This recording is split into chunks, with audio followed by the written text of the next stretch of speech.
We can all be prisoners of the moment, myself absolutely included, and as free agency has been going absolutely wild, we are raving about the AFC as a conference, all the moves the AFC West is making in Buffalo. It is all very exciting. But as I took the weekend to take a deeper look at some things, I realized I had barely even heard about the Ravens being mentioned in any of these conversations. But taking a larger scope of the Ravens 2021 season and who they have going into 2022, I think there is a real conversation that the Ravens should be a team that is feared and right up there with everyone else, and it's just wrong that they're not being talked about. There's a lot of reasons why I think this, so let's get into it. And our story actually starts before the 2021 football season even kicked off. Injury happens in football, it's tragic, but it's the nature of a violent sport. But there's levels to it because the Ravens were devastated before a single stat was even recorded for their season. It happened at some huge positions too. The Ravens are a run-heavy team, and do we remember this guy named J.K. Dobbins, who came into the scene as a rookie? It looked like to be their dominant running back of the future.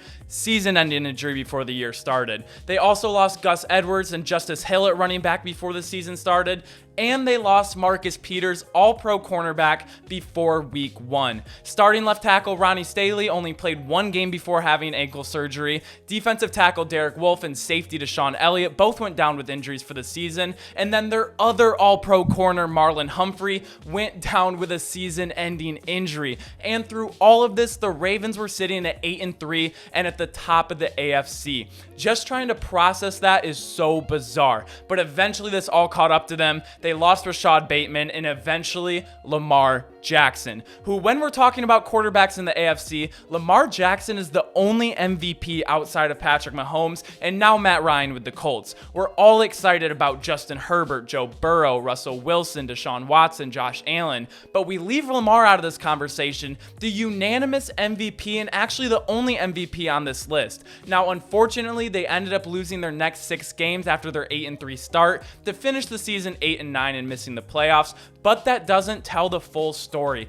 In those 6 games without Lamar Jackson, they suffered a 1-point loss to the Steelers, going for 2 at the end of the game, a 2-point loss to the Browns, another 1-point loss to the Packers, again going for 2 at the end of the game after a massive comeback, and wrapping up the season with a 1-point loss to the eventual Super Bowl champions Rams and a heartbreaking overtime loss to the Steelers. So without every massive contributor on the team that I mentioned before, including their MVP quarterback, they were able to be competitive with the best teams in the NFL. Now with them getting their quarterback and stud running backs, wide receiver 1, and 2 all-pro corners and many other starters back from injury, that's only the start of it, because with everyone making insane offseason moves, the Ravens have also quietly made some impressive moves of their own to make their team even better. And with their record that didn't match the talent on their team, they have a much better first-round draft pick than they've had in years past. But let's quickly look at some of their pickups they've made this offseason. They improve at tackle and protecting Lamar Jackson by signing Morgan Moses to a 3-year deal. They add a defensive tackle in Michael Pierce and add a great safety in Marcus Williams out of New Orleans. So even though it's not the biggest splash play names like Von Miller or Chandler Jones, these are all very good pickups to add depth or just make improvements to positions all across the field. Another thing we need to talk about that isn't X's and O's, but rather expectations. Being overlooked might be the best thing for this team because they'll be able to kill in silence and probably will never dominate the headlines with how many other things happened this offseason. The Bengals coming off a Super Bowl win, the Bills, the Chiefs, the Broncos, the Raiders, and Chargers will dominate the headlines in every single loss they have, and that just adds to the pressure to win, which is winning in the NFL is hard enough already. I think this is what helped out the Bengals so much last year, as they almost had no expectations coming off a 4-win season. They played with a chip on their shoulder with nothing to lose, and now all eyes are going to be on this Cincinnati team with every game they play.